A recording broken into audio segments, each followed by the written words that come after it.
Oh.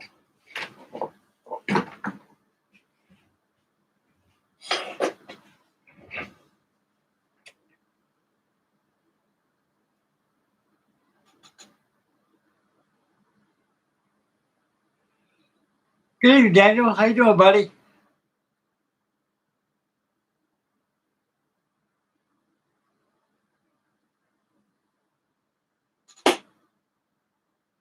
Oh yeah. I just dust her up tonight and do a few things on her until I get some finishing supplies for my model. I got a bunch of models on hold right now. They can be finished up. But I gotta have some clear spray. I gotta hold my son-in-law. He said he's supposed to get some for me, so when it gets here, it gets there. But like old Frankie Day, he's got all kinds of things going on, going down. And Daniel, thank you very much for that Mitchell, buddy. I tell you, man, you make this old man happy. This stuff like this keeps me alive, keeps me healthy, keeps me mentally sane, keeps more videos are coming, gives me something worth living for. Okay, it's Monday night, everybody. Those who are watching, those who are tuned in, welcome to tonight's show. We'll try to have a different show all the time. Now you can see before your peepers and mine too. This is the Trumpeter 1/200 scale RMS Titanic. I tell you one thing, it's one doozy, big, huge, colossal kit. It's big. It's big. And it lights up and everything. My brother, before he died, he was, I love my brother, I mean, when he saw me, had that, I got the invoices thing right here. It was under the box. See, old Frankie Day always keeps things,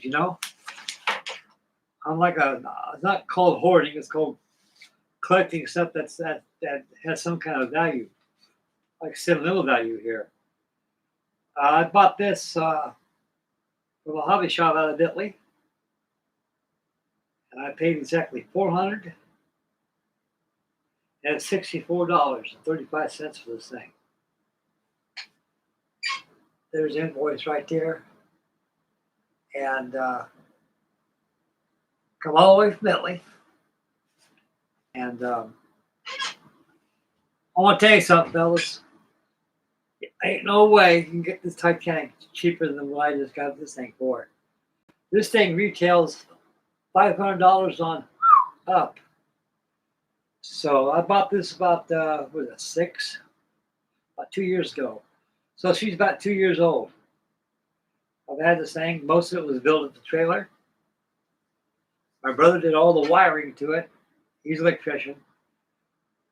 He was really amazed. He said, "Is those LEDs, Frank?" I go, "They sure are, Mike. Let me take a look at that." My God, this thing ain't nothing this kid don't have on. I said, "No, it don't, Mike. For the love of life, man, I don't understand why people go out and get more aftermarket stuff when they can give you a beautiful kit here."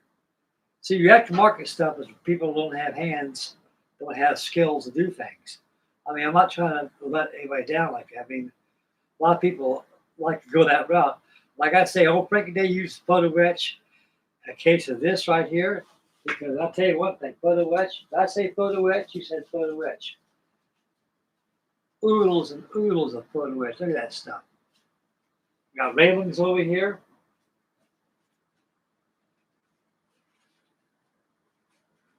Maybe a little soft. My fingers like sausages. Got more railings in there. More railings here. That's what I was saying, fellas. I don't understand why people go out and buy more aftermarket stuff, and they keep you everything the kids needs. Everything is there. You don't need anything. You don't.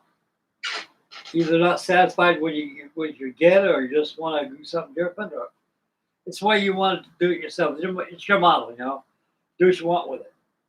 I do what I do with mine. Yeah. The only time I buy aftermarket stuff is if I'm building it for a museum or I'm building it for a client. That is it.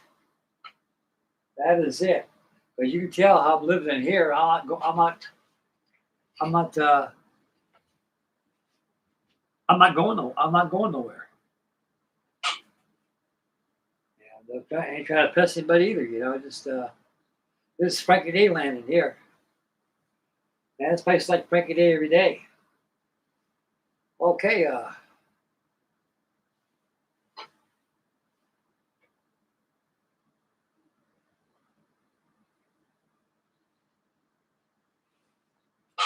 what's gonna do on here? Yeah, I took my tank out for a good run today. It was hot day, Tennessee land. It's about, what the hell am I doing here? I was wondering where that big old glare come from. What the hell is that? I got my got my lights on, headlights, so I can see. Okay, we got Mr. Daniel Britton. He's on with us tonight.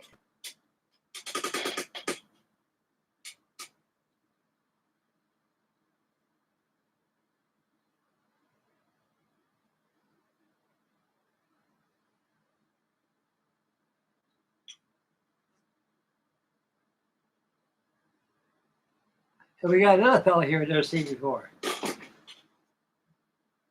This is, pardon me, sir. It's hard for me to pronounce things sometimes, you know. It's for Gentleman, three-wear ham radio. And he says, my priest grandfather was a boatmate and he understand the Morse code in the last message. That's wonderful. That's a lot. That's pretty significant.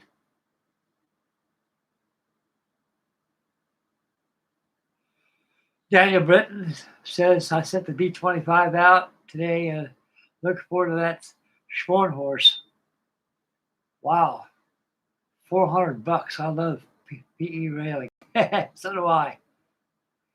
And ham operator says, COD, COD, SOS, SOS. Save our souls. Come quickly, distress. The last words. Exactly. Yeah, I understand. My brother's got a telegraph key. He had one, and I know code. If I had a telegraph key now, I can code. But I know my code because when you're in the Navy, you're taught to read code. You have to. And I want to tell you something. Code came out with McCartney back in 1902 when he first was introduced to the steamship lines, and they thought it'd be a good idea if ships of passage like a Titanic, the Lusitania, the Bulgaria, the Majestic, the Olympic, and all the rest of them out there. We had wireless operators. These guys were hired by Marconi. They didn't have nothing to do with ship's company. They were hired by Marconi. Their job was to transfer messages. The more messages they sent up, they got paid for it. And believe you me, they're pretty well overwhelmed with the Titanic. When I went to boot camp, we had 13 weeks of boot camp when I was on Navy. And nowadays it's down to 8 weeks, 9 weeks, something like that. But we had 13 weeks for us. And we learned code. We go to the building right there, and we have an operator right in front of you. I have one of my shipmates in front of me. I'll be right here. He'll look at me in the face. I'll look at him in the face. He'll start coding, you know. I could go,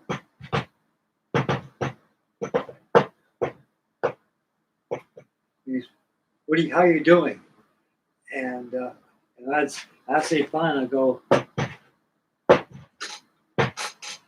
fine, great. And of course, we all know this.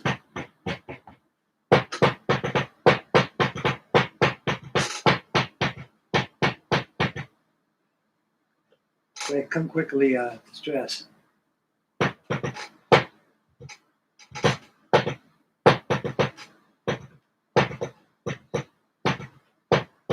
He says, try your SOS. It's new code.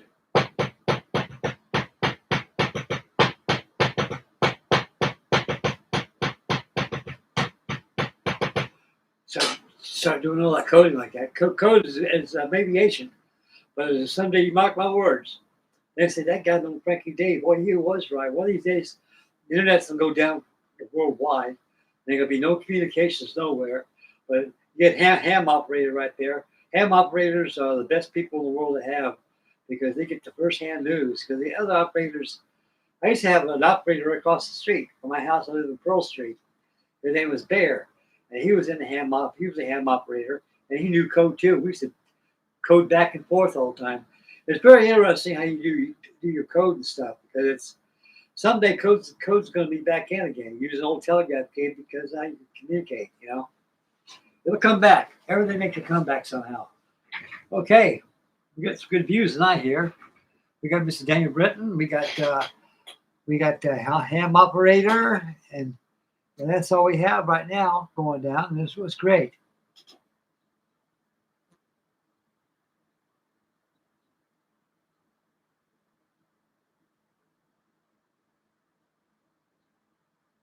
That's right.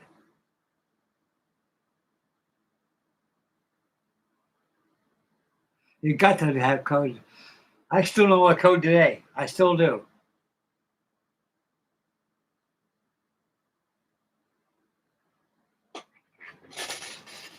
Even a signal man in the Navy, we call them skivvy wavers. They got the spotlights, they flash. Same thing as a telegraph. You got to know your code. So we were taught code pretty much in the Navy. The Air Force, they do their code too. You got it when you're military. You got to know code. You have to. They'll save your life. They'll save your platoon. They'll save your ship's company. Everything. It's very essential. I look at this Titanic and just makes my hair stick up my arms. You know, being on something like that, hit an iceberg. My God, all the humanity. This was a very, very big ship one time. She really was. It still is. Trumpeter did a pretty good job making this thing. There's a lot of stuff out there. The Titanic guys, there's a lot of research out there. And there's so much research on this thing on the internet, even in books and such, you know. I got a book over here. This is a very good book. To me, this is a Bible. It's right in front of my face, and I can grab it too without knocking stuff over.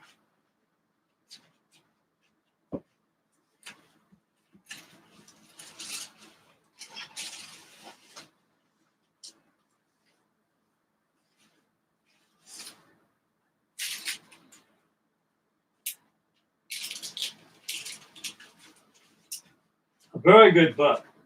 This is good reading on the Titanic. My wife bought this for me for Christmas about 25 years ago. It's by Jack Ayton and Charles Haas. The Titanic, Triumph and Tragedy. This is a very good publication. Everything you need about Titanic. There's pictures here I've never seen before. Everything is in it. Everything. Ship's company, manifest, everything. Even all the way from the early months for the construction.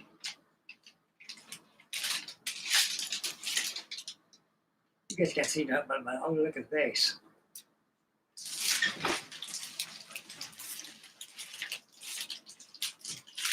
Yeah.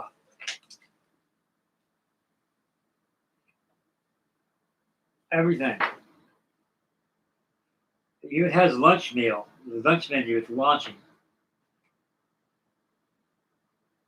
They got food there I never heard before. I imagine it tastes pretty good. It's all in Belfast right here. That's how these people lived back then. Very close knit back in the days. Those people lived that. Very, very, very, very close knit. I mean, I guarantee you right now, on the Titanic when it went down, most everybody who lived in White Star housing right here were affected by the Titanic. The whole world was. My dad was kind of shocked. He was 7 years old when it went down, and he told me, you know, that was the biggest thing in the world, Frank. When the Titanic sunk, well, the whole world found out about it, just like Pearl Harbor being attacked. The same thing, except we weren't mad. We were very saddened. This is a very wonderful publication, guys. It requires real good reading. Anything you know about the Titanic, you know, you want to build your Titanic, you know, Go buy this book. It shows you everything. It's huge. I mean, I can picture myself on top of the bridge right there looking at the folks how big this thing is. The Palm Day space up here, I think it was definitely segregated from other people, other classes, because they got railings going across the deck here, forward ship, and the second class only goes so far on the boat deck on Palm Day. The rest is first class, and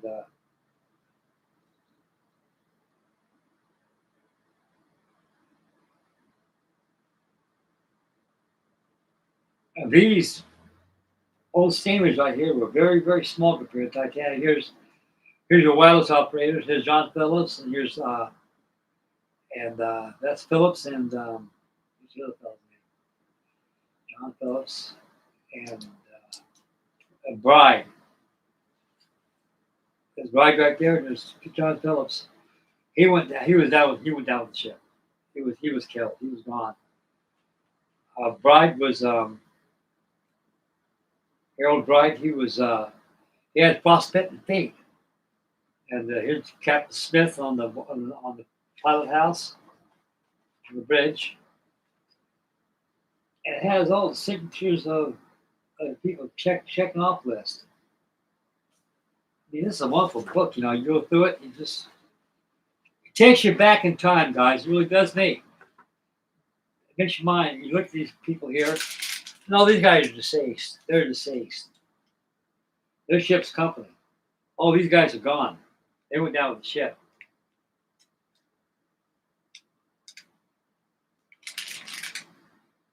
These old black gang fellows, trimmers, boiler stokers, BTs you call them.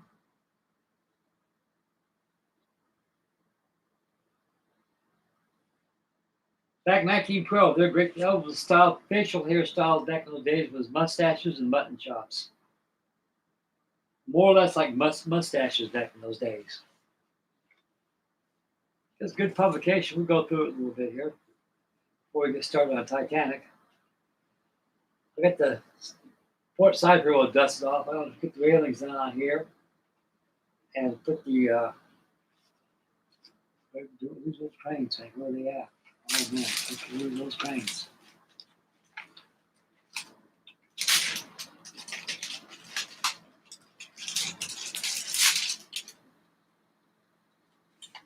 They are right there.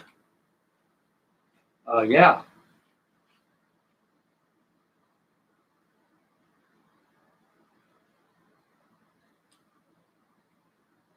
The doctors on here. These are ship's company right here.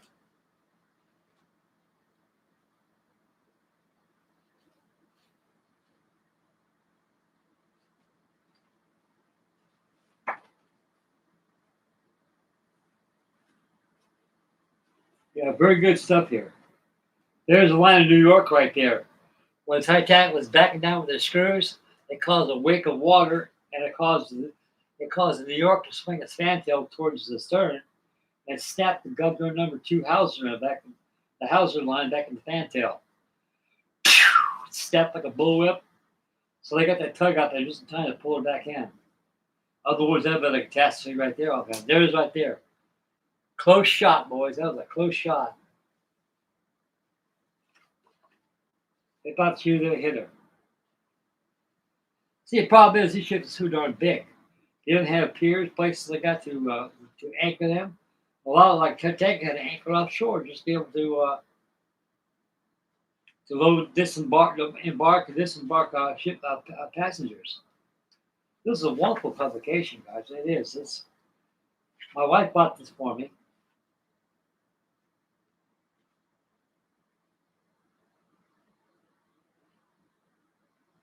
She found at Noble's Bookstores out there in Dayton, Ohio. She says, I think you'll like this, Frank. Oh, wow, man. It's a good book. There you go. Bugle out there. Bugling down chow, the old roast beef of England. Old roast beef of England. The movie is said, but they got that from not from one of the survivors. So yeah, what is it, a cowboy charge to get for dinner? This is a one publication, right? It really is. It was Violet Jessup. She was on all three Titanics. She said the Olympic, the Titanic, and the Britannic. She had two. She went down on two ships underneath her skirt. These little kids here, the Titanic orphans, they don't know who these kids belong to, but they were identified by a mother in France.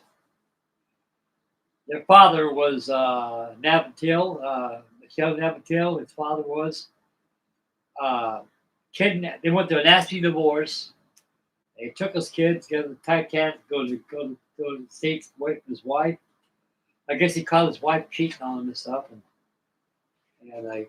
so he had enough of that jazz. So he decided to take his children, disembark on the RMS Titanic, go to a land of milk and honey, which is America.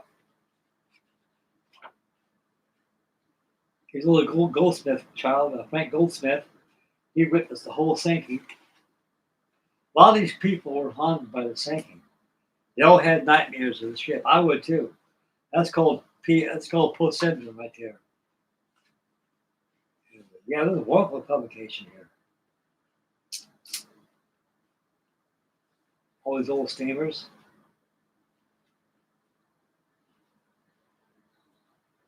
Yeah, this is a very good book.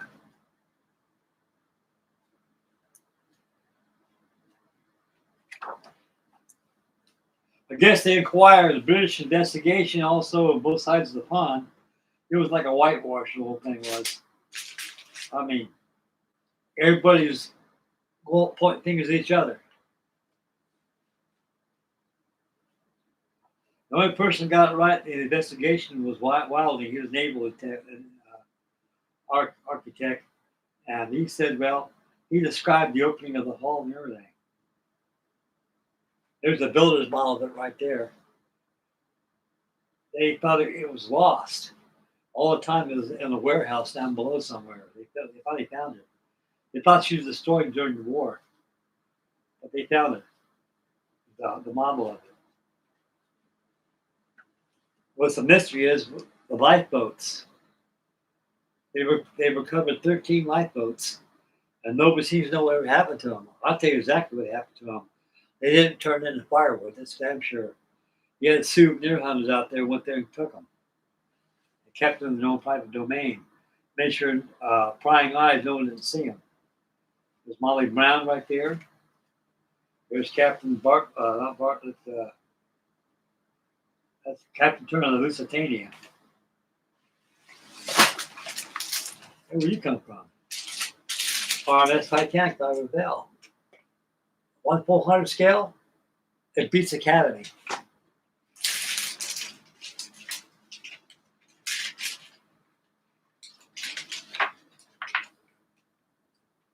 Here's the Astoria, Don Jacobs Hotel in New York. You know what sits there now? They tore it down. The Empire State Building sits in that place. 1929, they tore it down. Here's photos of Dr. John Ballard, Robert Ballard. First pictures of it. These pictures are haunting. That's when they first found her after 73 years being down below a Dean Jones locker.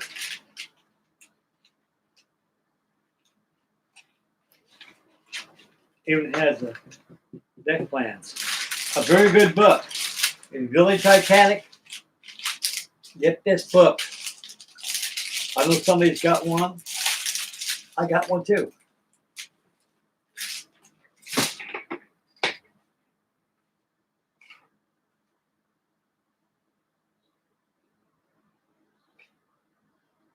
I gotta knock those over. Okay, it's time to address the chat board and see what's going on. That's a pretty fast review of the book.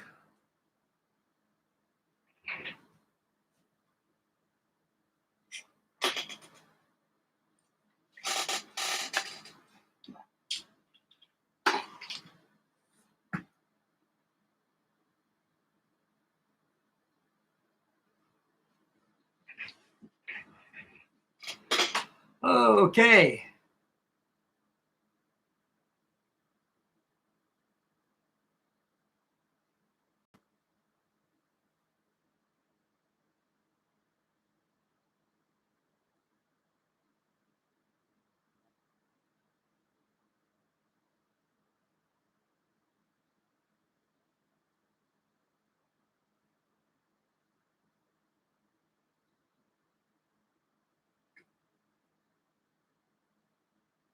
Yeah, I'll do that, buddy. I promise I'll do that.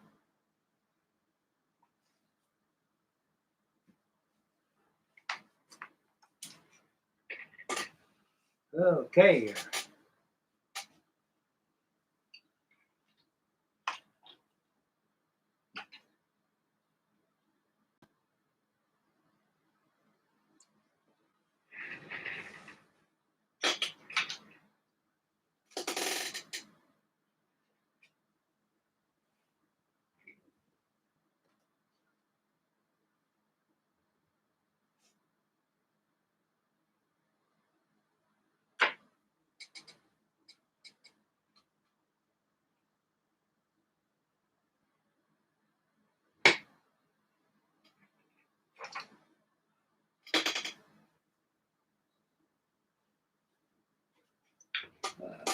Change or something. I'll put this in.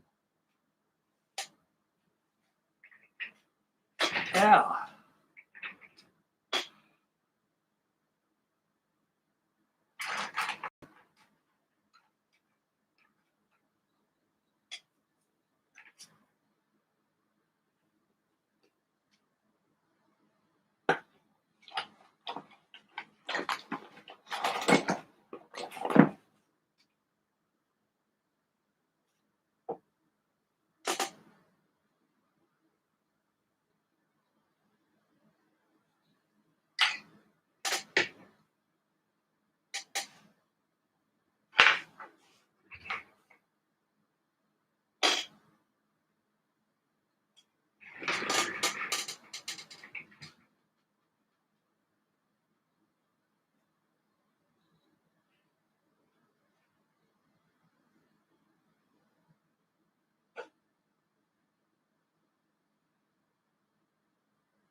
Okay.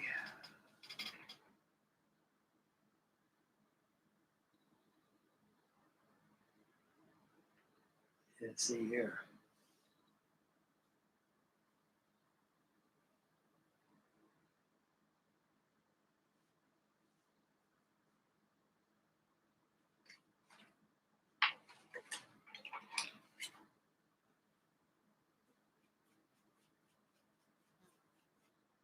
I got all this dust off it. It don't get too dusty over there when you sit down. Most of the dust is just more or less around this area here, because this is what I work at, you know. And right over there, right back over there, not much dust on. This thing was sitting back there for over a year, and not much dust on it. It comes off like baby powder. It don't get mixed inside there with the paint and everything else in the skirt. A model like this, you got to have a display case for it. Trumpeter makes all the display cases for these models. I know some of those cases are about as expensive the model is. Like a Schwarn horse, Bismarck, Titanic, Missouri. I got the Hornet over there.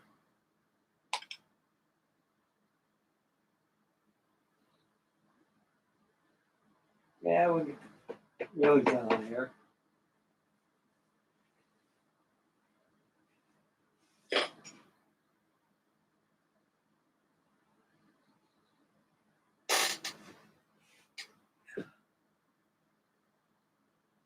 Yeah. Something right on Thursday.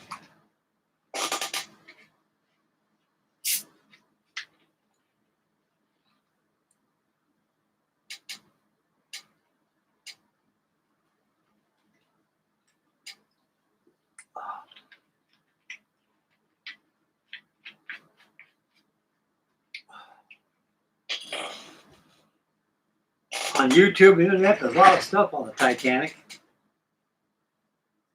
A lot of stuff of interest too. They find new stuff on it all the time. Now, you got Park Stevens says she ran aground. I disagree. They say she ran aground right over here. Right where the breakup was what about here? Between the right in this area here. Say she ran aground there. I disagree. Because the way I look at it, if she could have ran aground, opened up those plates where the engineering's at, those dominoes went out, the dynamos you call them, like they generate electricity that provide the lighting for the ship at the end, would have been flooded. And of course, boiler room down would have been flooded. Could have caused a boiler explosion, and everything else. And she, like I say, she was when she smacked that bird. She was right here at the forepeak, all the way up here, boiler room number 6. So she was opened up 6 compartments. And each one of them suffered a different damage done to it than the other. Some flooded, she flooded unevenly. And of course, you know, it's just like the ice tray. Water flew over the next, and she went down deeper and deeper and deeper like that. And she had a stress fracture starting right through this area here, right after the suspension joint. And she snapped. I don't think she broke like the way it did on Mr. Cameron's Titanic, James Cameron's Titanic movie. That was a little over exaggerated. I mean, she more or less broke in half on the surface because a lot of people on the boat side they see her like all of a sudden a little jolt like that. It was just like this. She's going up high, as you got higher, it snapped like that. The stern went down. Of course, the bow was going down, and right to the keelson, the weight started to pull the stern up like this. Then when it snapped, the stern righted itself up. A lot of the passengers said, wait a second, she's not sinking after all. A lot of them had second thoughts, let's go back to the stern. Then they saw flooding, all of a sudden the stern started going up like that, they knew it was over with. Now, and they say the most haunting thing about it is the screams out there. Lawrence Beasley said, imagine, if you will, going to a baseball stadium. You got somebody like Babe Ruth, or somebody takes a bat, bam, hits a ball, a big grand slam, and makes a home run, and everybody's cheering and screaming. So that's what it sounded like. He said, I don't go to ball games or events that have a lot of people who applaud and scream because he has flashbacks of the people of the Titanic. One described it sounded like a bunch of locusts on a summer evening. Then locusts started getting lesser and lesser and lesser. That means they were dying. Ain't no way for nobody to die, guys. Big drama just like that.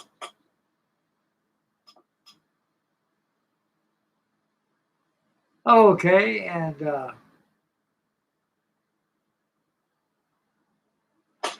okay, I guess not reading here what it says here.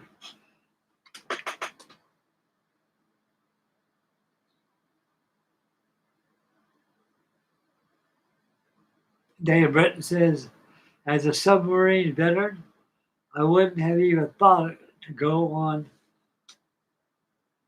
Ocean Gate for my amount of money. For the wreck down 2 miles down. One crush step would be within a mile. Heck yeah. That thing was a toy. When I see that ocean, you know something, fellas, when I see that Ocean Gate thing, I said, that thing's a damn toy. So that guy ain't serious about going down 2.5 miles down there to visit Titanic. Something like that. That guy was arrogant, a very arrogant person. It was a mousetrap for millionaires. That's all he did. He wanted millionaires to get on there. He went down on the last trip to Titanic before the time he imploded about 3 years ago. I mean, to tell you, a lot of guys, people were getting skittish, like the father and son right there, Bloom. I mean, they were very skittish. What gave it away?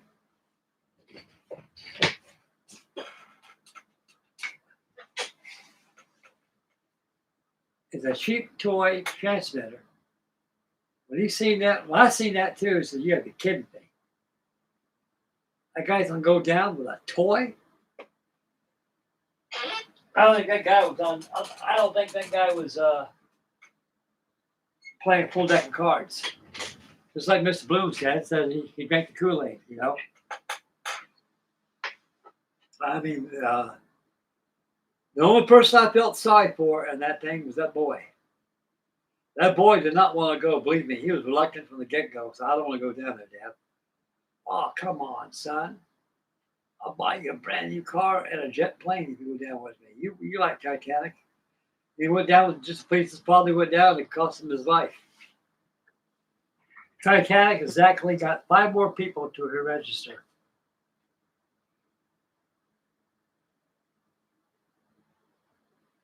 Nope. People don't understand the pressure the ocean can do to you. Even in a swimming pool. I swam down 12 feet one time in the pool one time. You can feel the pressure down there. You can feel it pushing against your ears and your chest. The deepest I've ever been in water before is 40 feet deep. That was in Pearl Harbor when I was, one time we and a couple of guys were scuba diving out there. Well, scuba diving, we were snorkel diving. You know, so it's murky as hell down there. It's so shallow, it's murky. And we weren't allowed to dive even being the Navy. Yeah, we weren't allowed to get even near the Arizona. We had too much respect for the Arizona. I'm not going to visit the ship of dead. You know, I got a lot of dead sailors there died. You know, and they were killed. And we were over there by the north part of the Fort Island out there. We were by North Beach out there too. We went there to do some snorkel diving out there. We went down about 40 feet. Take a deep breath, go down. It doesn't take long to go down 40 feet. Take a deep breath, go down, come right back up. And yeah, I mean, no respect. The pressure is right. And Daniel Benton says, why did she settle by the bow? Well, it's like this, Sir Daniel. She came up, hit that berg on the starboard side. It punctured plates all through here. The ship was designed with 16 watertight compartments. So 6 compartments comes over here. That's as far as about 240 feet. She was actually punctured. Lots of London graphics showed it about 50 feet above the keel. A big gaping wound. Now I want to tell you something. If that was true, this thing would have went down in minutes. In minutes. You wouldn't have time to pee your pants. You just had just enough time to put a life jacket on and jump over the side and hope you survived that cold water. You wouldn't have a chance to do nothing But what it did, it pushed in these plates. Remember, these plates were put together with rivets. And you see a car, when it gets hit by another car, like a fender bender, and it pushes in the metal. That's how this was. The plates were pushed in. It probably did a little damage to the bulkheads too. That ship was that the rivets were actually adjacent to. When you push in those plates, each one of those compartments flooded unevenly. One compartment flooded more than the others did, and the other one didn't flood that much, but it still had water coming in. Now, when they designed this thing, this is E-deck right here. They go, E-deck is right over here. Second row, fourth row is above the bottom borderline.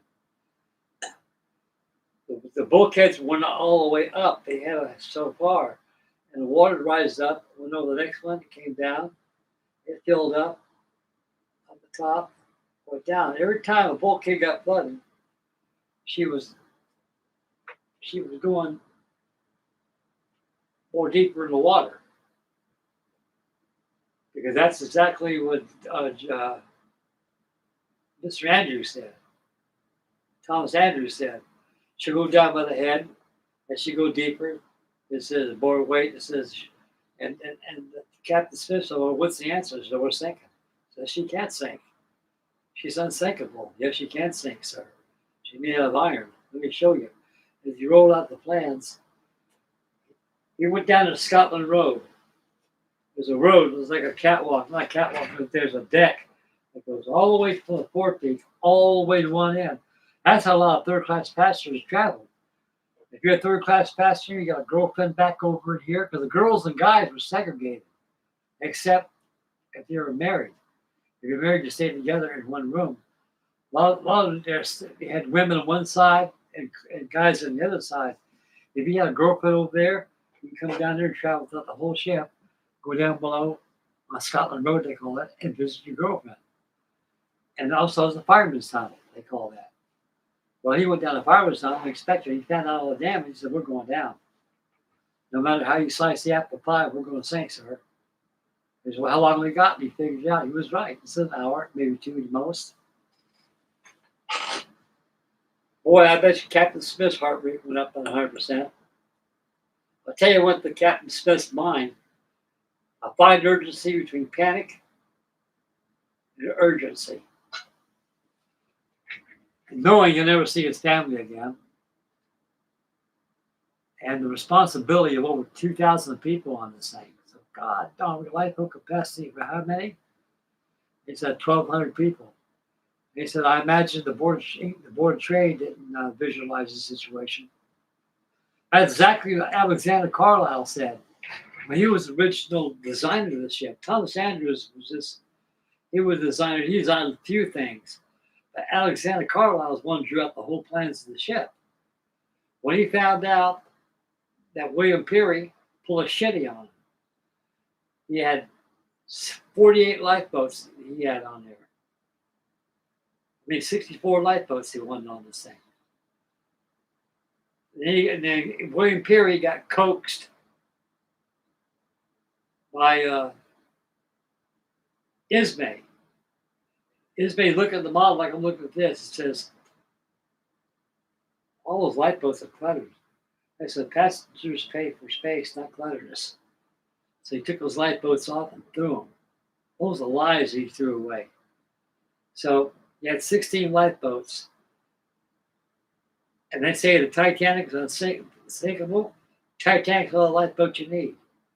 The other lifeboats you need, well, you can shuttle people off here to another ship. The other ship come back, take more people.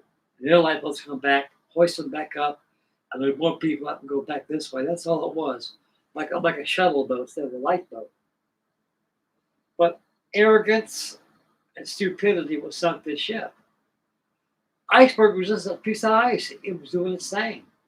It was doing exactly what Mother Nature designed ice to do. All the way from Greenland to the Labrador Current, all the way to the middle of the Atlantic Ocean, and all of a sudden it follows the Gulf Stream and it melts. But that was how they did it back in those days. They figured they'd go fast enough to go around the ice. But that wasn't so. So it takes something like that to to wake people up. So actually, the Titanic was a benchmark of people. Don't be gullible. Always heed your warnings. Don't be stupid. Don't believe what you hear. 1,500 people lost their life because of that. Because they didn't believe this thing was going to go down, but it did.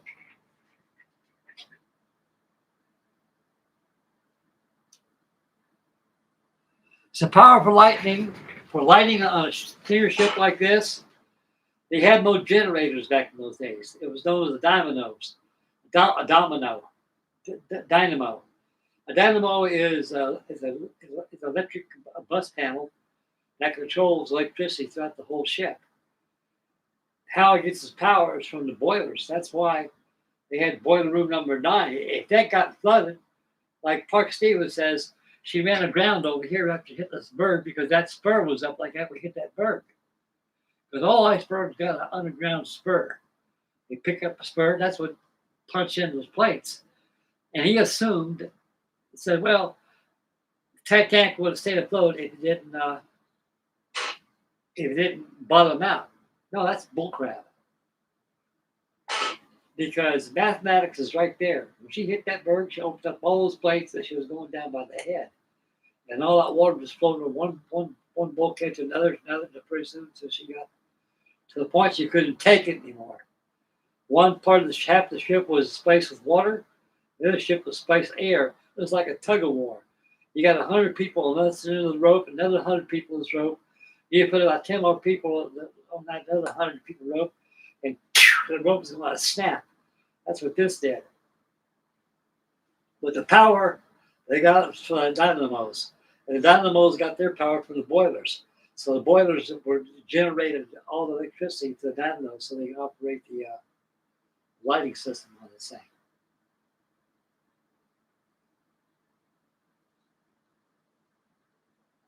And the lamps up here were oil lamps they used. Even on the running lights, the navigation lights, they were oil. Masthead lights, running lights were oil. That's why they had those shrouds right there going up. Take those shrouds, go all the way up there, they can service that. They can turn on the masthead light. Because to get to the crow's nest, this mast is hollow. As a ladder goes all the way down until the third class, all the way past the third class general population room there, where they keep all the people all together to drink and let's play music and stuff. And they go down below to the true firemen to the cruise quarters. They climb up the ladder inside there, and they go inside the crow's nest. And the masthead light's way up here. So to get up there, they had to walk all the way up the shrouds and light the masthead light to walk back down. It was a beautiful ship. If they would have heeded the warnings, that thing could have lived as long as her sister ship, the Olympic. A lot of people say, she went down probably because a lot of portholes. Well, I want to tell you something. These portholes are not open in this thing. When it's 30 degrees outside, you ain't going to leave a porthole open to freeze you in there. The summertime they did, like the Britannic, well, really sunk the Britannic more than anything is airing out the wards. All those portholes are open. If they were to use conditioned X-ray, close those hatches, set up watertight integrity out the ship. They should have set watertight integrity out the ship. Should have closed all watertight doors should have closed. All portholes should have dogged and locked.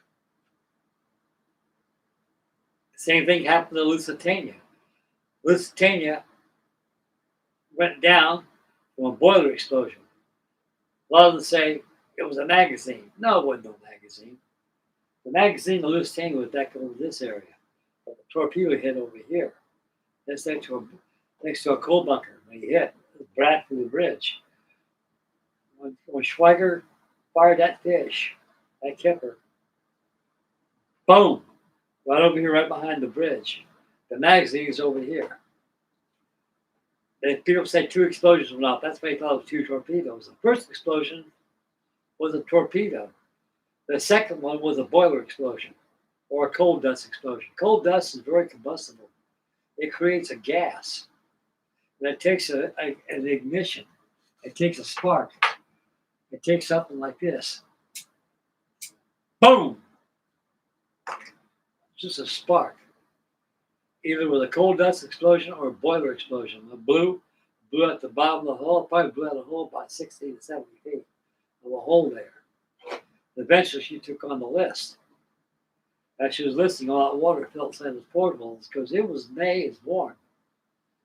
And the Lusitania had piss poor ventilation. It didn't have cowling vents like this does, or the Mauritania. It had man cover vents. And those man cover vents, you could not rotate them. They were open this way, so the force of the wind would hit and the reflect and go down there and ventilate the whole ship. But most of the passengers at the portholes open for ventilation. So when she took that torpedo, it blew out of the bottom of that ship when that boiler went off. And as she was listening, all the rest of the water fell there, and she went down.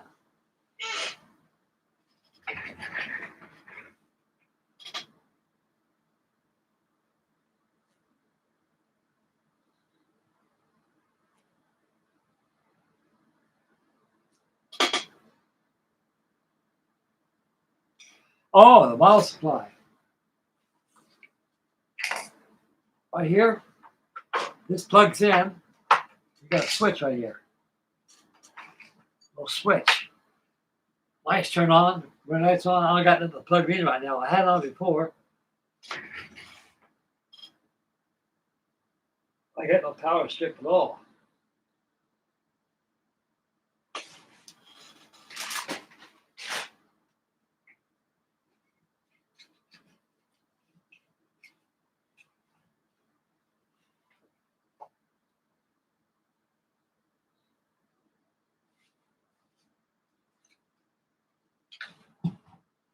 Wish you had a stench coil like the same up way, fellas. Yeah, the power supply, it runs on the DAT right here, or you can plug it into your computer. Wait a second. I do got power supply over here.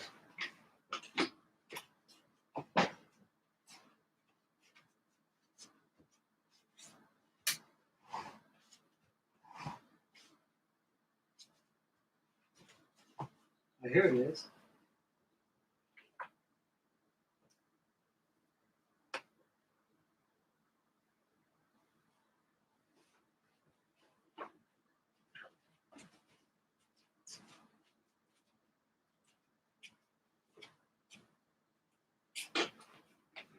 She's got power in it. Oh yeah. Okay.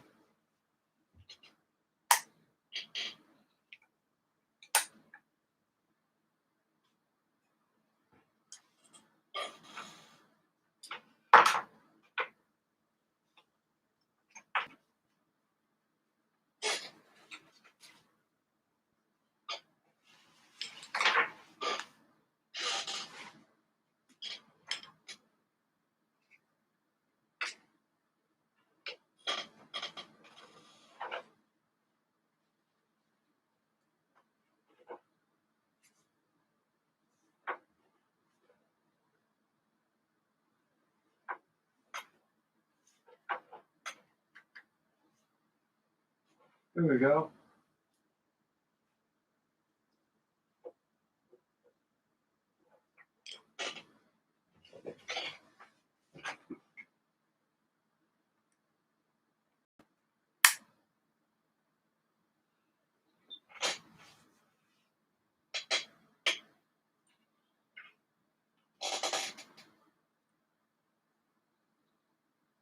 Okay, my lights on there. All lights up. But brother, even this whole thing is removable. It'll come back up. And that way I can service all the wire there. I can tag more wire and more down here because these portholes are opened up. I drilled all these portholes out. All these portholes were drilled out.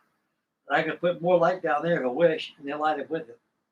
Take a little fast preview here, fellas.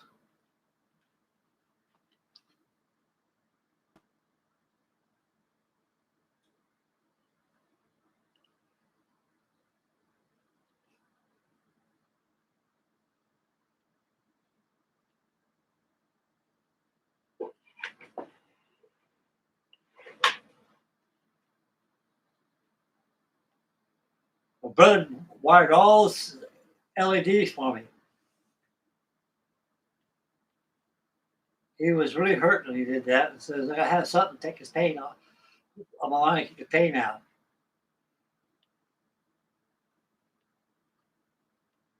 I was in my trailer.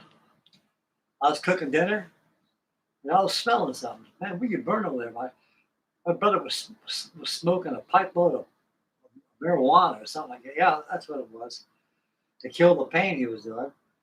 I says, "Man, you smoking that stuff?" And he goes, "Yeah." And said, "Take the pain away from me, Frank."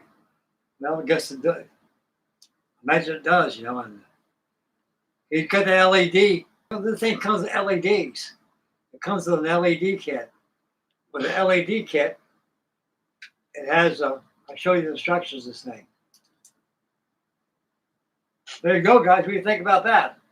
You got a switch over here. You turn it off. See?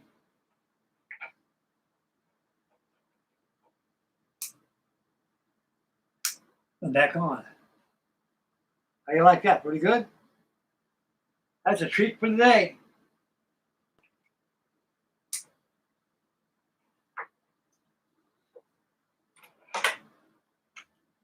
I figured you guys enjoy that. I know I do. Okay, it's light in here. It's dark in here.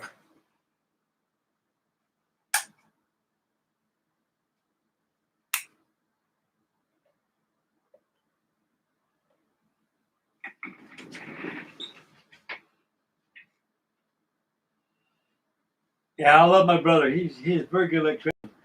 Oh yeah. Okay, everything in this little model box right here.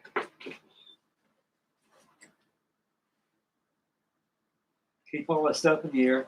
I did a lot of painting. I painted all my boats white. Everything's painted white in here. Now here we go.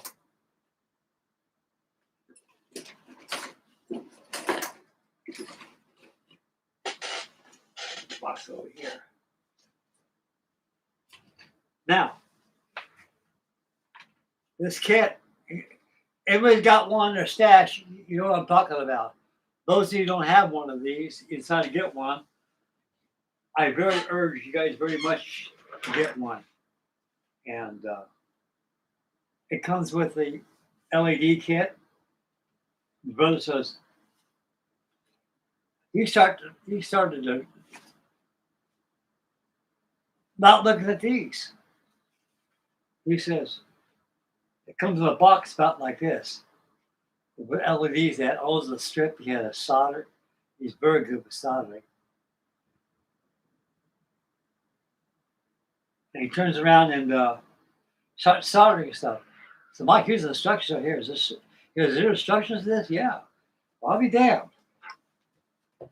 So there, Mike, yeah, because there's stuff in this deck you gotta open up.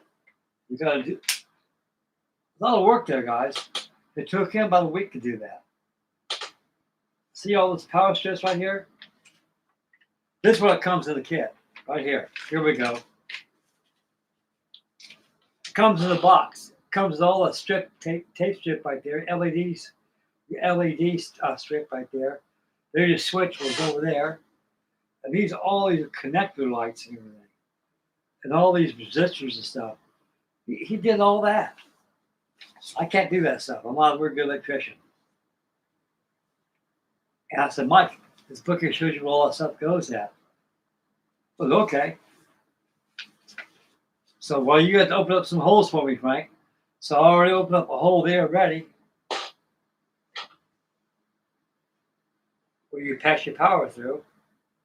Then he had shrink tight. He soldered all that together. To see these holes in the deck here, Mike, I opened up, yeah. That's where the LEDs goes there. He said, what's all this stuff? See those little tracks right there? That's where all the tape lies at. Oh, really? Wow, that's good. Like right there. See that there? Lay that across there. That goes for your running lights. And he followed the book pretty good. Like I say, there it is.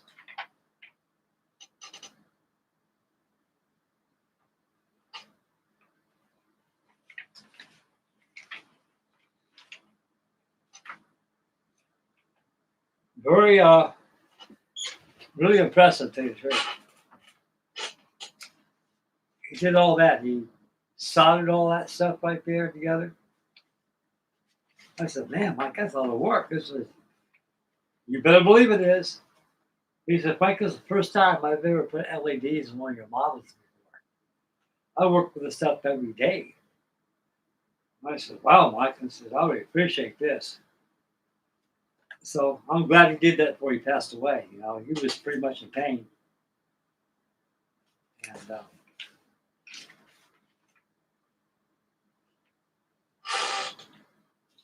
lot of stuff there, gentlemen. A lot of stuff.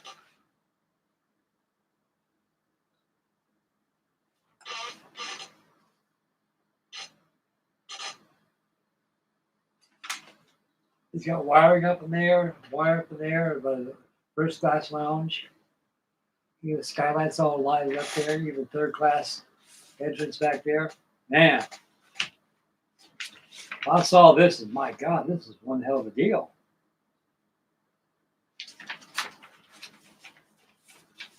There's a finished product there. That's what it looks like. That's paint. That's what this does. Now there's an extra external jack hooked up to it. All I do is pull this off and plug in more lights to it. You know, all these lights light up with it too. I want to tell you something, guys. This is the ultimate Titanic right here. It's better than Billings. There's one Titanic out there, maybe a lot better than this one. That's the Agora model. And that's a publication model. You can build a publication, AHOY, and also Agora. Agora is one big cat altogether. But AHOY is every month you get a publication of a couple of parts. So it takes forever, a lot of time. Probably takes a couple of years just the publications to get done. Anyway, that's the publication of this thing.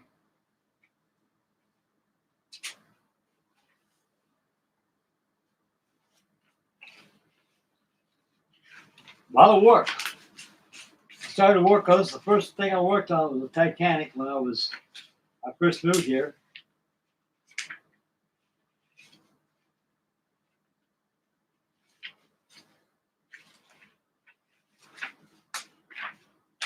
It has a number system where all the railings go at.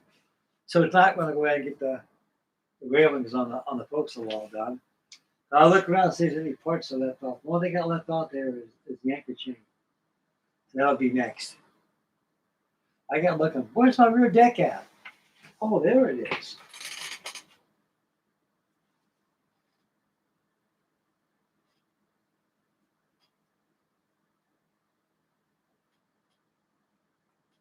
See the decking on there? They got a good wash.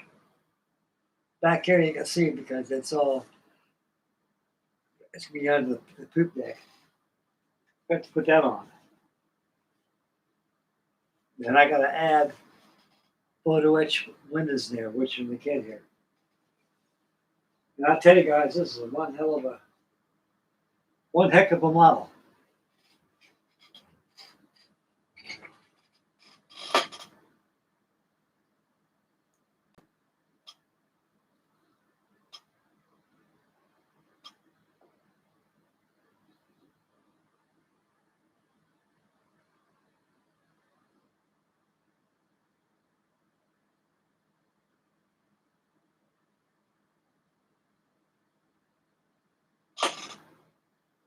Oh yeah, that was a Civil War.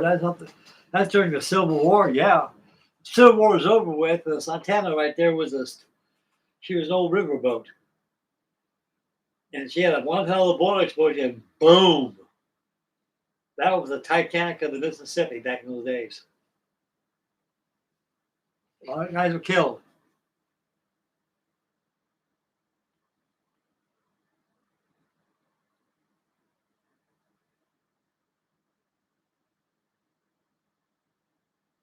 Oh yeah, the box was big.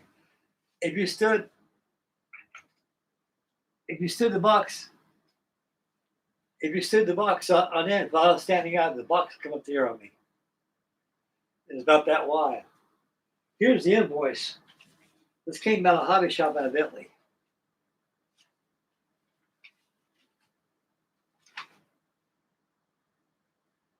What was the name of the hobby shop?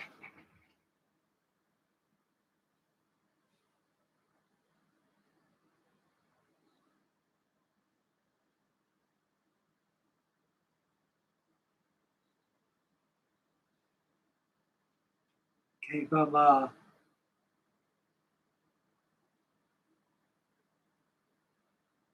Milano, Italy. Frankie Day, and my phone number. Got 38th Street. That's my apartment. That's my trailer I lived at. Well, I'm glad I'm out of that place. I'll tell you one thing. I never lived so awful in my life. But you live there or live out the streets. I wouldn't, and then I don't choose the streets to live in. It was a bad time. I couldn't get a house, nowhere to rent, nothing. Guy lied to me about a house, and that was another story right there. I don't know, maybe that came from a hobby shop. It might have been just him. You have to read on more, I tell you. Anyway, I found this in my box right there. Here we go.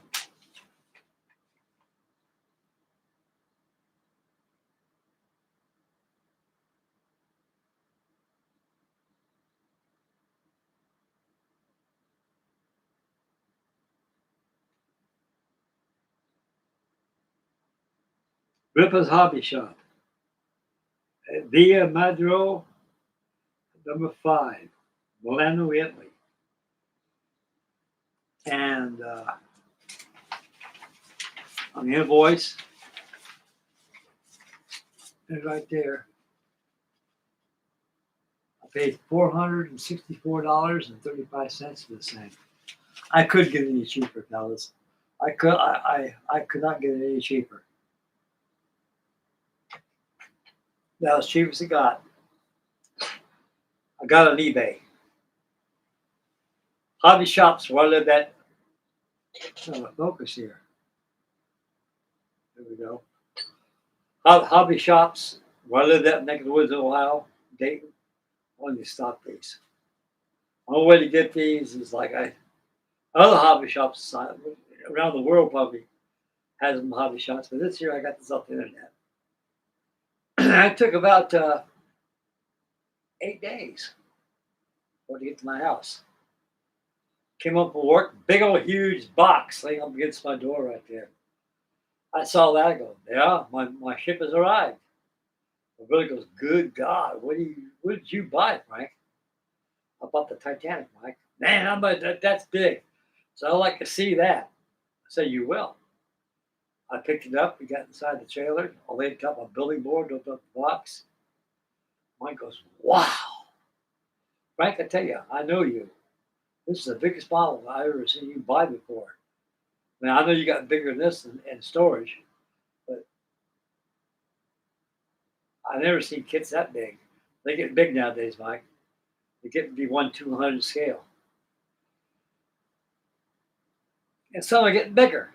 So we opened it up. We looked at it. I was, oh, wow, the thing lights up, don't it? I said, yeah. It says, here's a box of LEDs in here, Mike. Oh, let me take a look at that. Okay, I'll get work on it right now. He kept holding himself like this because that cancer really hurt them. So he was smoking the stuff. And I didn't care. Anything to kill the pain, poor guy, you know. And so what's some stuff for tonight? Making some spaghetti, Mike, with some sausages and stuff. The garlic bread cooking and everything. Go, can you wire that thing for me, Mike? Yeah, I can wire it for you. It's a piece of cake. I'll start out right now. So I gave him the box. And you start to wire stuff off the mic. It says this thing has to be. It says hold the phone right there. You're doing a good job. It says there's more to it than this. Yeah, Mike, these special instructions right here. That shows you where the stuff goes out. Okay, I didn't see that. You didn't hand it to me a while ago. That was my fault, Mike. I'm sorry. What's that? Oh, I see. Well, you got work to do too. I said, yes, I do. I got about 3 holes I got to open up. Everything's done for you. I said, Mike, let me show you something. As you see here, I said, see all these stuff across here? That's where that tape sticks at. There's special tracks. You lay down the tape, then you go ahead and start putting your resistors on there, and you just wire it up. Step by step, he did. It took him about a week to do that. I'm glad he did that before he passed away. I really did. Very happy. Oh boy, I think a slug of root there.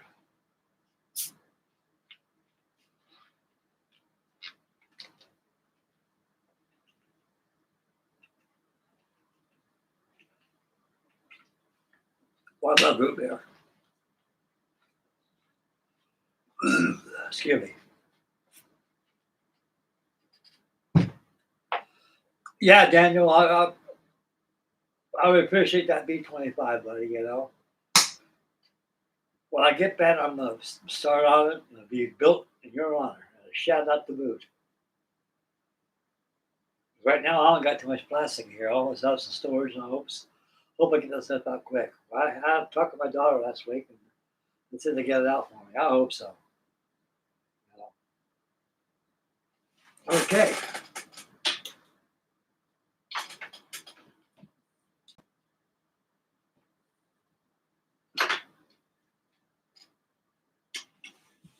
Got this big old tripod right here.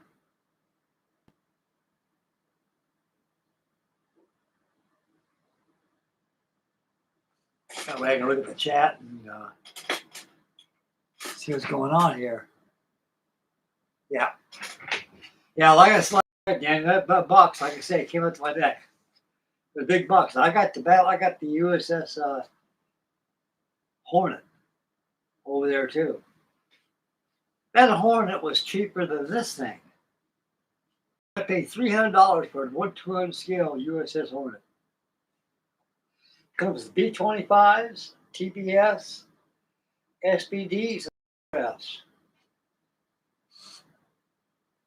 Okay, we got the cranes on there. Now the rail, they gotta find out the rail and get the railies on.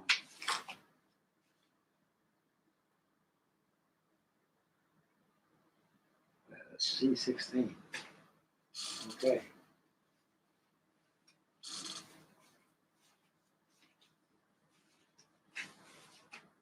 No, but railings. Railings.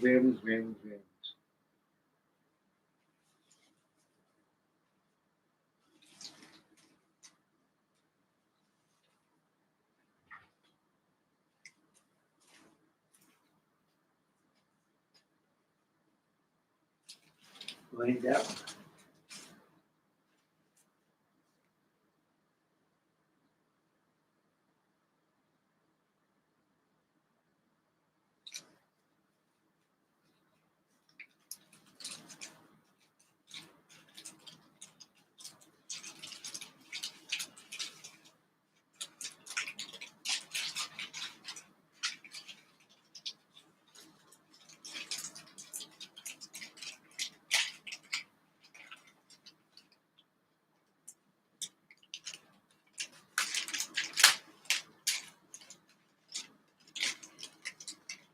Well, the anchors right there.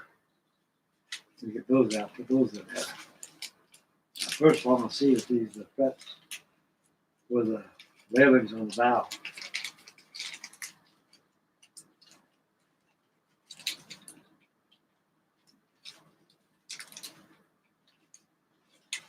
I gotta paint that white too.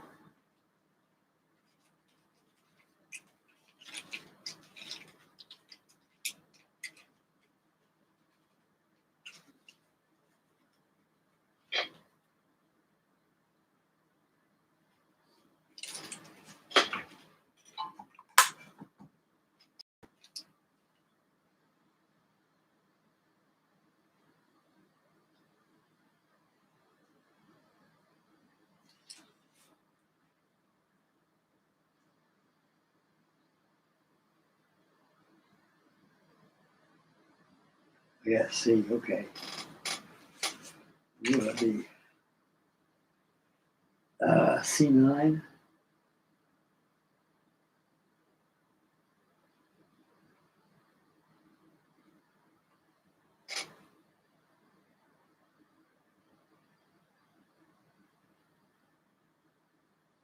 Yep. Here's the railings there. I take it over a spray booth and paint that white before we get started on this thing. And take this protective wrap on this thing. One thing I like about Trumpeter's PE, it's not really that it's delicate, but not really that bad. It's pretty strong. Nothing like Tom's Model Works or Gold Medal Photo Etch, or even Big E, Edward.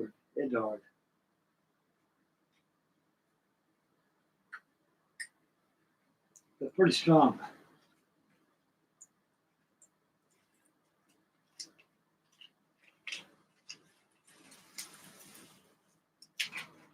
Okay.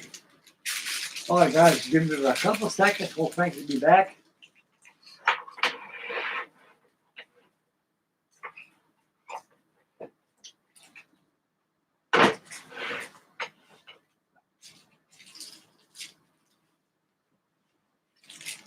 I'm going to say painted, come back.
And we'll take this out. Ooh.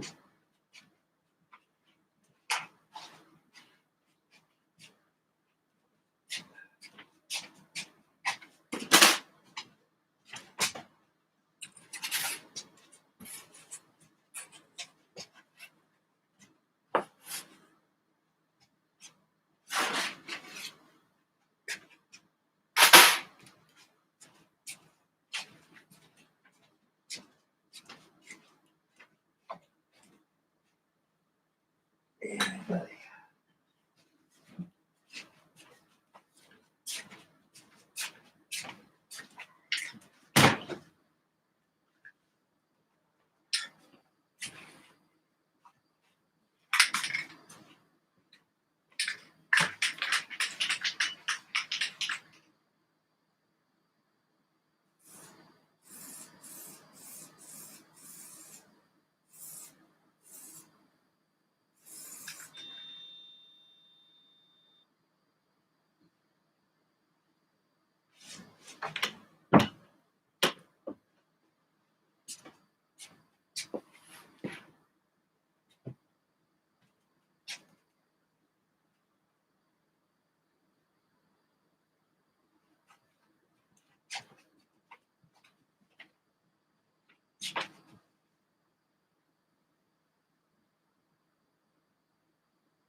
Yeah.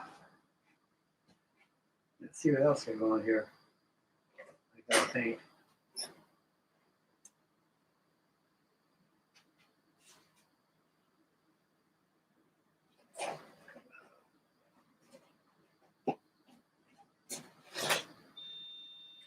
they'll pay. Okay, fine.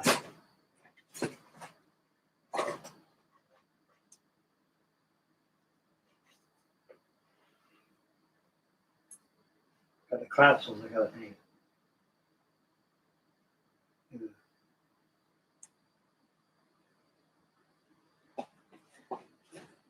Paint those collapsibles. Well, they were painted.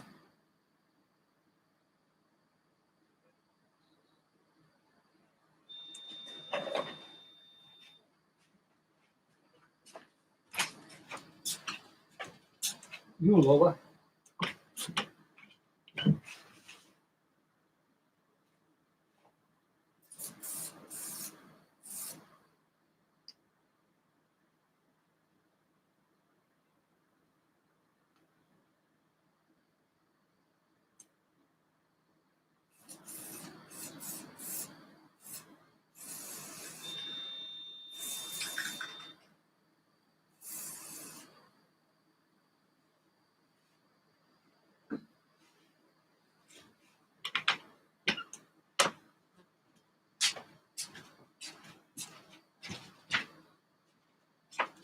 Okay, got that painted.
Let's see.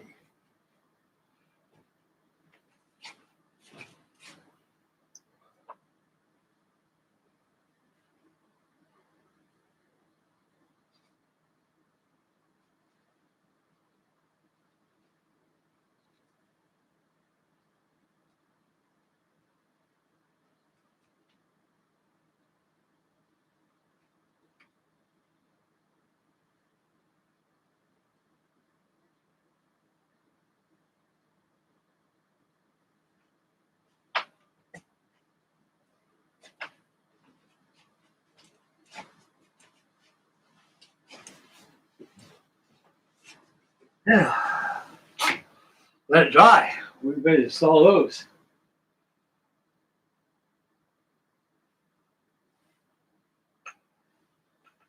Okay.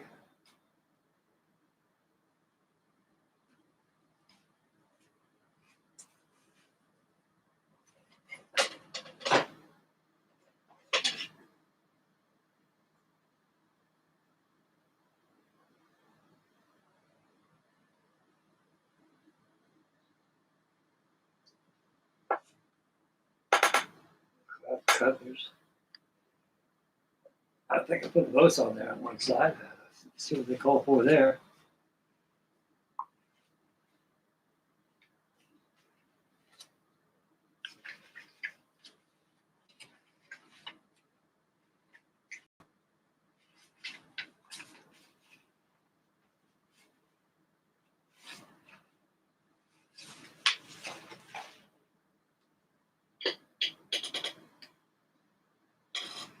Oh, 47.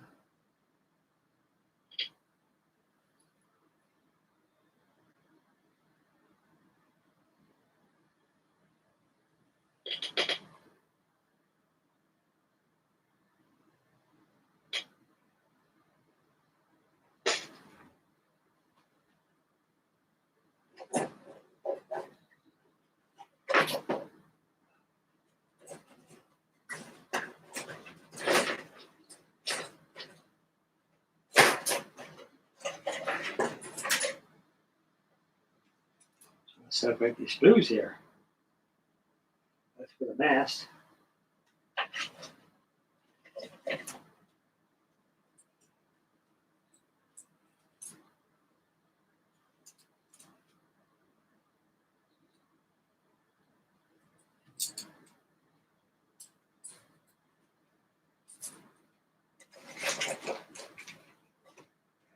Right here.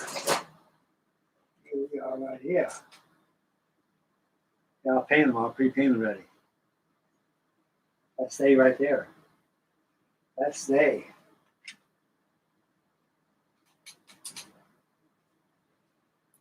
Okay, get my clippers out and get the bolts in there. To give you no covers, the thing I'll do is give you the seats and the main structure. Where's my, what the hell I'm looking for? Paint.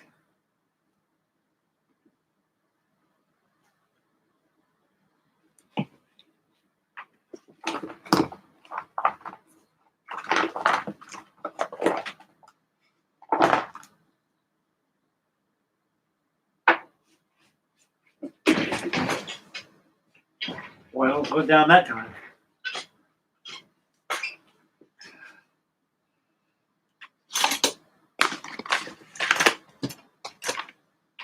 Excuse me, guys. I made the blackout right there. Okay.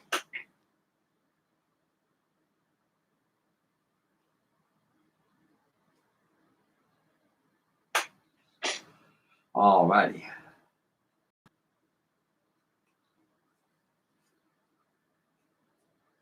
Those are cutters.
She's in there.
Boots on.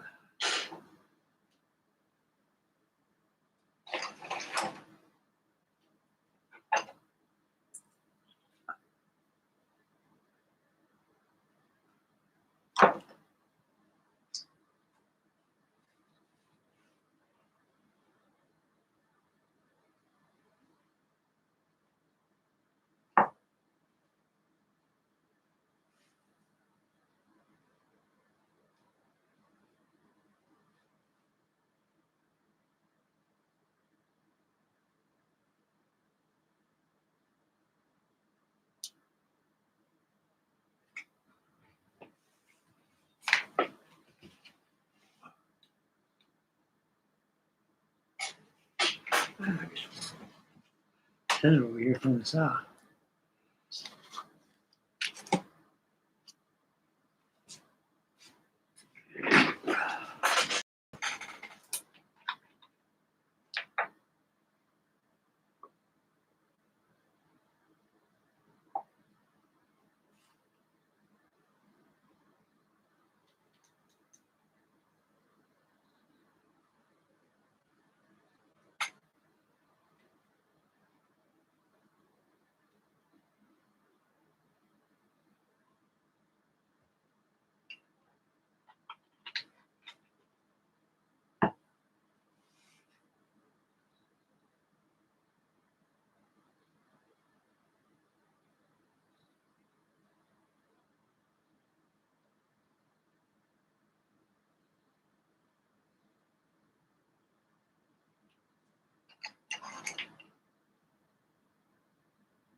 Yeah.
Uh-huh.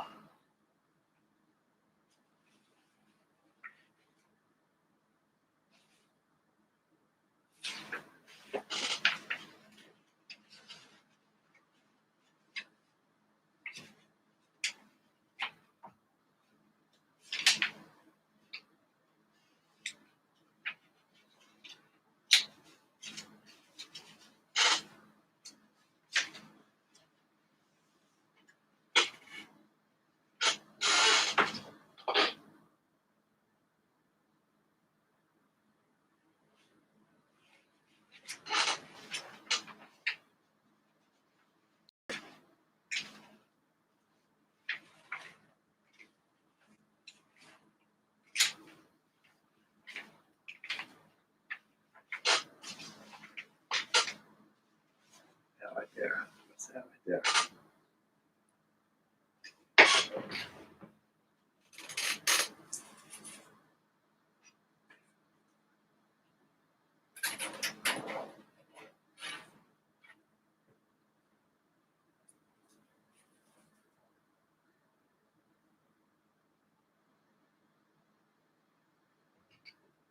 Let that dry a little bit.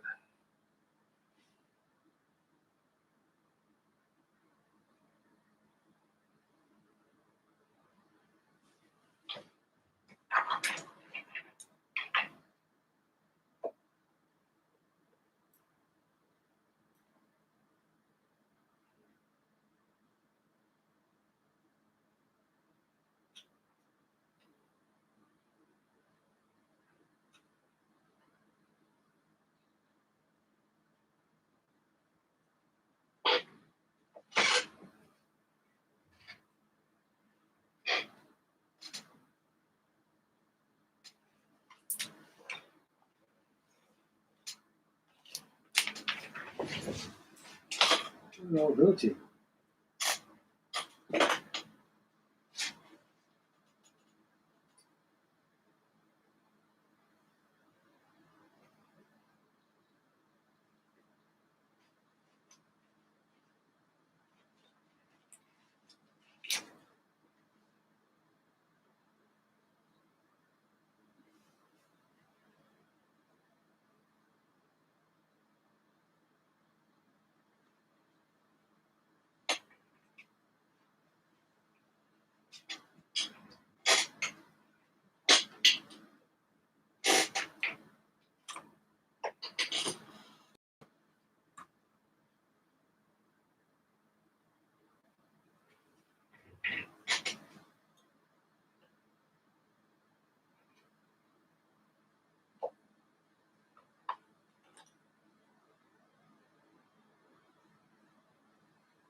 I got boots on.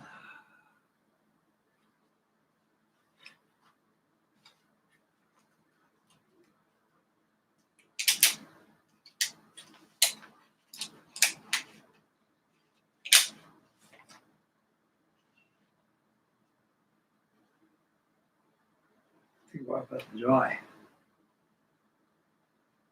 Okay.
Yeah.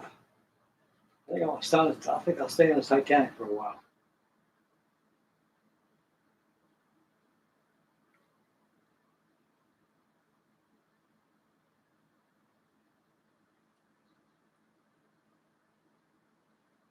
Tomorrow I'll get those final statements. The only con not seeing this kid, everything else is pretty well pro. Ain't no guy wire holes drilled in those funnels. No holes down here, and most of all, the instructions have no rigging diagram. So research comes in. I got that book over here I showed you, Triumph of Tragedy. That's got all the details of each make say up right.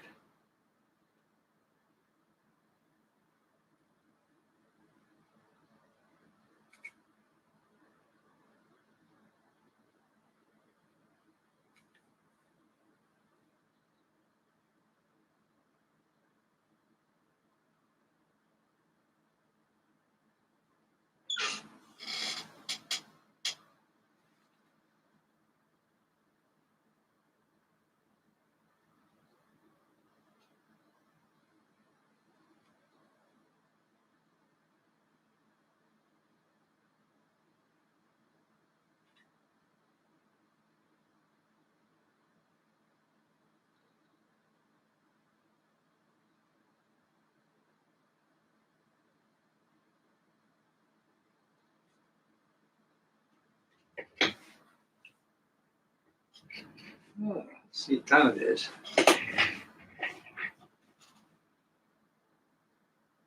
Two hours. Yeah.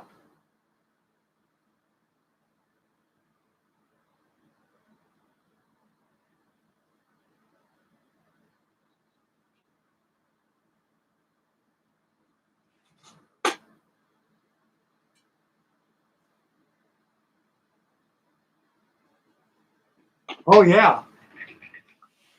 Yeah, Daniel. I mean, Alexander Carlisle was actually the chief designer of the ship. He's the one that actually drew the whole plans.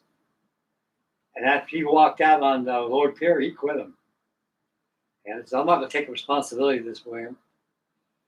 And he goes, "Is this ship unsinkable?" He says, "No, you must think the unthinkable. What could possibly happen?" He says, "How you expect to cram?"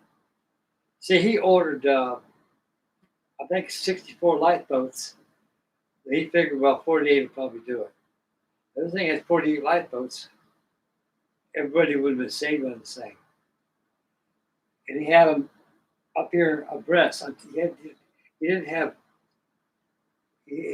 lifeboats on the boat deck. He had two. They're stacked up on each other on top. And Ismay looked at it and said, "Looks how cluttered all those lifeboats on there." Said people don't pay for cleanliness; they pay for prestige and luxury. So he took those extra lifeboats off and threw it.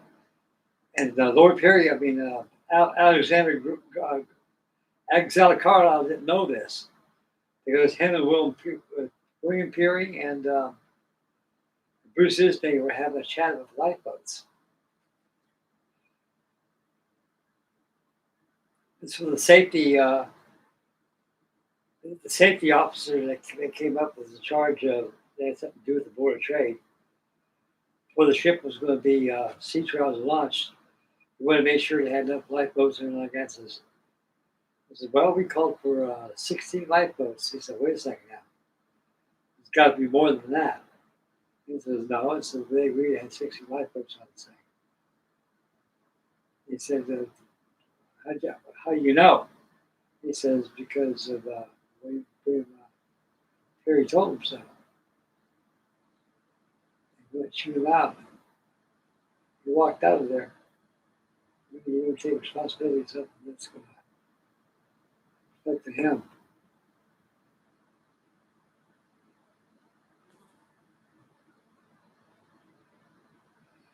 Well, buddy, I think I'll call it a video. Frankie's getting a little tired. I've been working out there day working in the garden out there. And the sun kind of took me out of me a little bit.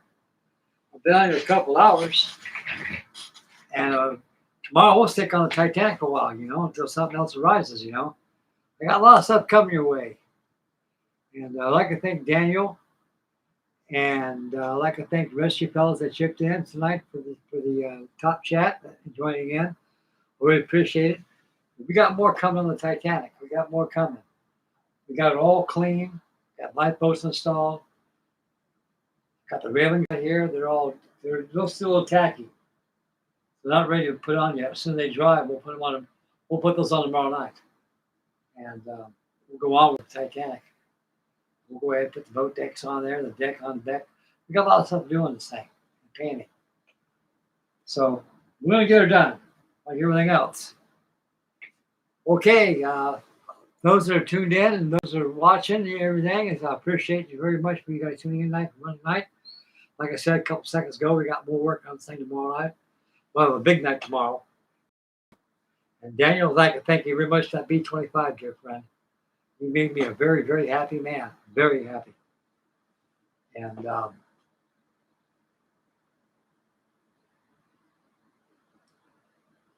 really appreciate it very much.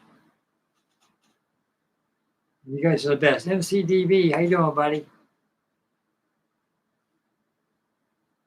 Okay, everybody. This is Frankie Day Models signing off. And we'll have more on the Titanic tomorrow, guys. Get kind of tired a little bit. We'll work on that garden. Wet sun takes it. It was 95 degrees today. It was hot. I was out there weeding the garden today with a garden hoe. Hell, we got beans. Beans are starting to pop up now. They're starting to sprout out. My sunflower's about like that, so I'm gonna take my camera out and take pictures of my garden I'm doing out there. I think you guys should like that. And I hope everybody enjoyed my Titanic. I haven't touched the old girl since I first moved in here, so I think it's time for Frankie Day to start working on it a little bit. And like I say, I'm running out of stuff. I still got more work to do. The other thing, got car models to work on, and balsa kits to work on and stuff, But the Lancaster rate needs to be primed, and appreciated, and have a clothes put on. I can't do anything until I get some clear lacquer. Whoa. Excuse me. So I'll bring that stuff in. We'll get that thing painted up. We got the others. The closest thing to a final reveal be done. This thing's almost done now. All I've got to do is add the flying wires to this thing. And bring up the canopy, it's all done. It's my hell diver. My Aurora SBC3 hell diver. So she's climbing quite nicely. Got tin foil on that thing, really makes that thing look good. The old hell diver, that's one of my favorite planes. The Beast, they call it. This thing ain't a beast, this time is a kitten. They redesigned this thing to, we know now, the SB2C, and she's a beast, a big tail beast.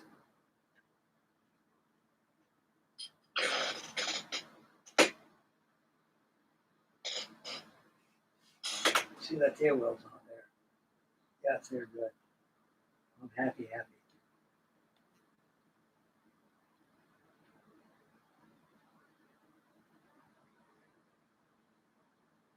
Good. Okay, everybody. I'm going to sign off and catch you guys tomorrow. I'd like to thank all my old new subscribers subscribing to my channel and watching my videos. I deeply appreciate all you fellas. We got a lot of stuff coming your way, boys. A lot of stuff. We had a pretty good night tonight. We chatted about the Titanic. We showed the book I got, Triumph of Tragedy by Jack Heaton and Charles Haas. We got the boats done on the starboard side, port side that is, and a little show and tell with lights on it. That came out pretty good. We had a good day to do tonight. It was okay. I like to take a little longer, but I get a little tired. Okay, make mama happy. Take care of the little ones. Stay focused when you drive. Beware of your surroundings. Spend wisely. Enjoy outside, because outside is beautiful outside. And get that cabin fever out of you. And barbecue and outdoor festivities will come to view. All kinds of good things come to view. And so will I. I'll come to view. Okay, this Frankie Day Model signing off. God love you, fellas. Thank you. And thank you very much, Daniel. I appreciate that, B25, buddy. God bless your heart. And God bless the rest of you fellas, too. And please say your prayers. And old Frankie Day will see you tomorrow. More shit's work on the RMS Titanic. Yeah. Bye, boys.